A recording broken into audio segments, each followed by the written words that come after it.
Bien, vamos a trabajar el tema 2.7. Son características del rectángulo y del rombo. El problema inicial nos dice que demostremos que en un rectángulo y un rombo estos son paralelogramos y que utilicemos las condiciones establecidas en la clase anterior. Es decir, que lo que vamos a demostrar es que sus lados opuestos obviamente son paralelos y que por lo tanto es un paralelogramo. Vale.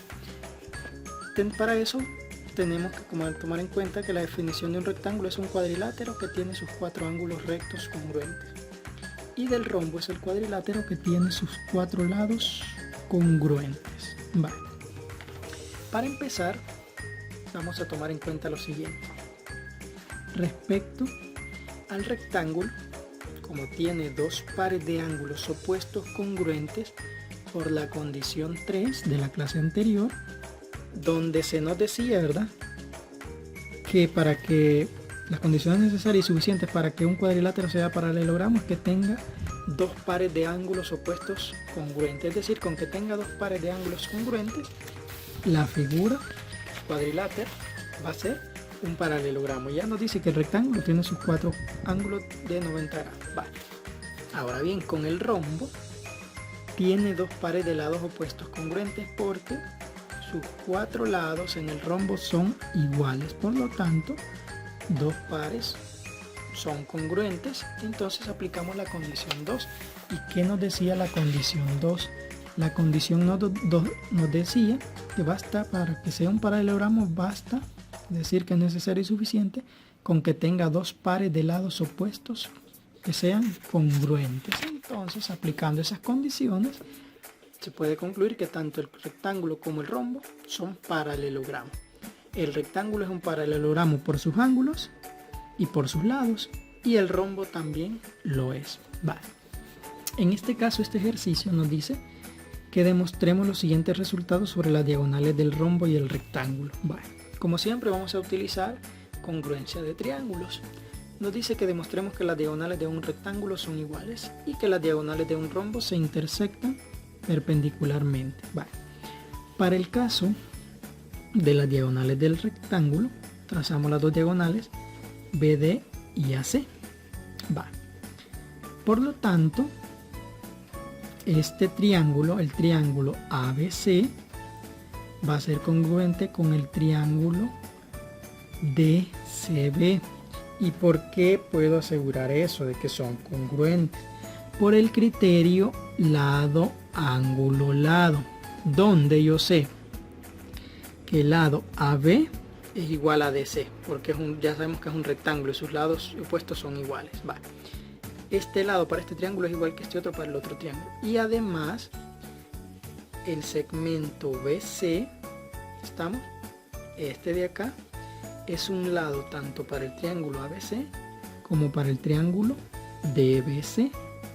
Y el ángulo ABC, que es este de acá para este triángulo, es igual al ángulo DCB, que es este de acá, que es de 90 grados. Entonces tiene este lado y este lado con este ángulo, este lado y este lado con este ángulo, tanto para este triángulo como para este otro. Como tienen dos lados y el ángulo entre ellos iguales, podemos decir que son congruentes. Y como son congruentes, quiere decir que la diagonal AC es igual a la diagonal BD, por la misma congruencia que se da.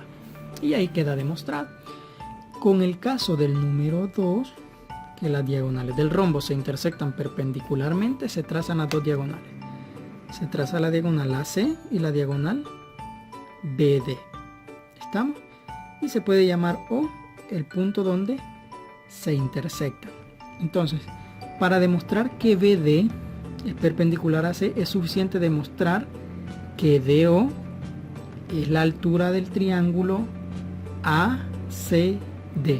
Desde ese momento, esta se va a convertir en altura y por lo tanto aquí va a ser perpendicular.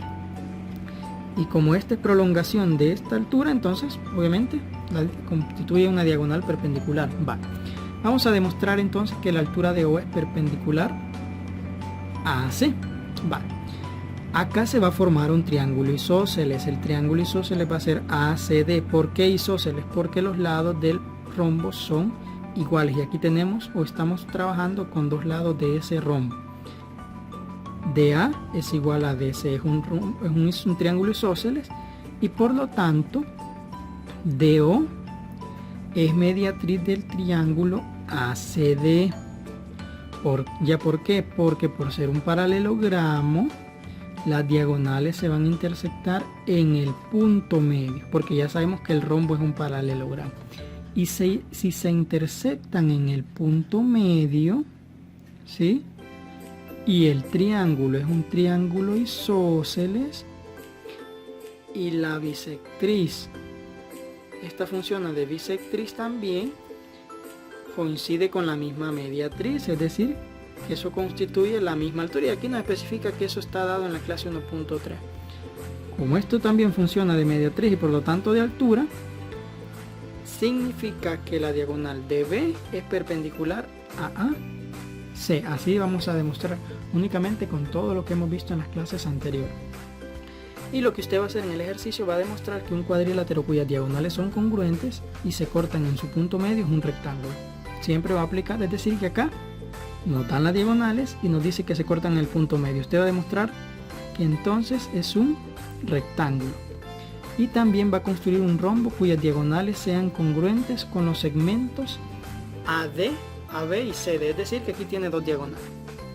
Para empezar, usted las va a cortar en su punto medio, ¿verdad? Como quien dice, va a tomar la de 8 y le vas a colocar sobre la de 6 centímetros perpendicularmente y cada una en su punto medio, y después solo va a unir los vértices que le quedaron y tiene que generar un rombo. Eso es lo que usted tendría que hacer.